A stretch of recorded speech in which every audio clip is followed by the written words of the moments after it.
Welcome to the Freycinet National Park on the east coast of Tasmania. These are the spectacular pink granite formations of the Hazard Ranges. We're about to trek and kayak around them. We'll sample the biggest and tastiest of oysters, and we'll meet a dog that goes absolutely berserk with dolphins. Sunrise finds us cliffside in the Freycinet National Park. I'm exploring its early morning beauty today with Josh Isles, a guide with Tasmanian Tourism. Freycinet is Tasmania's oldest national park, with thousands of wildflowers in bloom at the time of our visit. Some 200,000 people visit Freycinet every year, with former Tasmanian and now Denmark's Princess Mary declaring this her favourite park. With fresh winds blowing straight up from the Antarctic, I found Freycinet a place of raw beauty. Glorious walking right on dawn, eh? It is a nice place to be. Rising over the ocean there, and the gum here is the emblem of Tasmania. It is a beautiful time of year, yeah. Not all the eucalypts flower at this time of the year, but certainly these blue gums kind of start to bloom up at the moment, and yeah, they look fantastic. Really beautiful scent too. Wherever we look, spectacular formations. It is beautiful pink granite, and that really is what makes Freycinet National Park different to the rest of the state, is the pink granite, the type of rock. Lights up when the light gets on it, goes really beautiful and pink, and just really beautiful formations. A new boardwalk is leading Josh and I, the 126 metres, to the top of Cape Torval. Here stands the Cape Torval Lighthouse, activated almost 40 years ago to replace an historic lighthouse at nearby Cape Forestier. It's not only these views that are invigorating. As Josh and I walk down through the giant boulders, we begin to see some of the bird species that have made Freycinet their home, many of them endemic to the area. Wildlife is prolific too. These Bennett's wallabies are one of Tasmania's most commonly seen native animals. Weighing up to 20 kilograms, their sight is poor, but their hearing excellent. They're in abundance across Tasmania, and it's reassuring to know that with less and less hunting, their numbers have been rising. This is our Bennett's wallaby, Greg, yeah. He's the largest of our wallaby species in Tasmania, of which we have two, and this one is probably a teenager. They grow a little bit bigger than this one. So.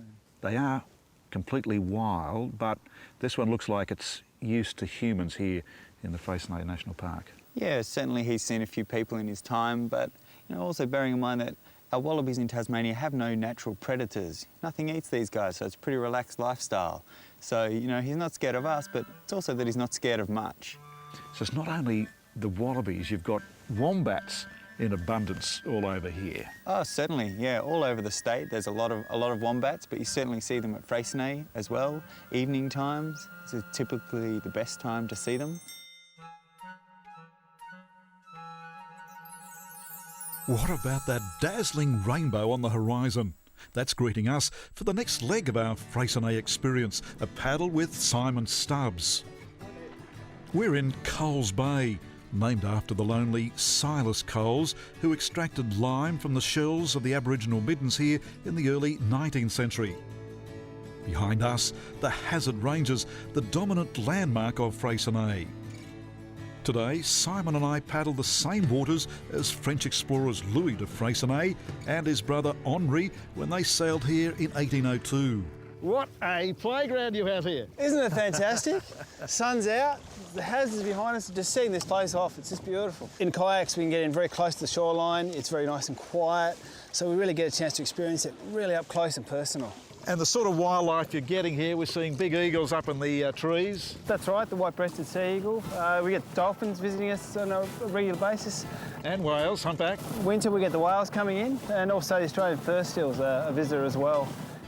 We see very few people here. Absolutely. Again, being winter, it's our quieter time of the year, so we have the place to ourselves. This is our own playground now. But even in summer, we can still get out and really enjoy the countryside and the whole area without having to feel as though we're crowded with people, which is just wonderful.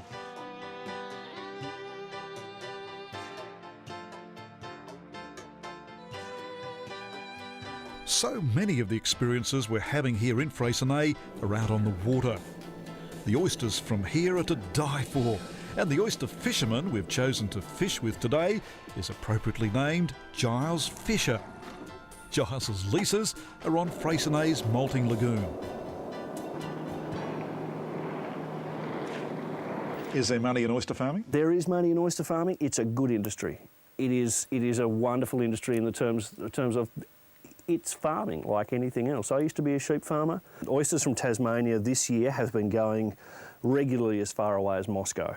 I have heard from reliable sources that they do stand up against any in the world, that they genuinely are a very good product. In terms of the numbers of oysters that we have, these are our babies. And we will put our fastest growing oysters, our best and quickest guys out from about 6 millimetres long. They will be big enough to eat at about 65, 75 millimetres long in about 7 months. From our babies, we step quickly through an intermediate period. You'll see these guys are about 45, 55 millimetres long. These guys would be about the middle of this population in terms of our year classes. We put in 2 lots of oysters per year. They're nice little oysters though, so we're very pleased with them. Nice shape. They're going to grow, they're kids at the moment. They're going to grow into nice big fat Tasmanian oysters very soon. So there's no two ways about it. This is a seriously, seriously big oyster. There is no reason really for us as farmers to hold these oysters for this long, in that it was marketable, it was big enough to sell quite a long time ago. So why didn't you? Why didn't I? God, it's a bit of fun to have a few big ones, isn't it? Let's have a big one. Look at that.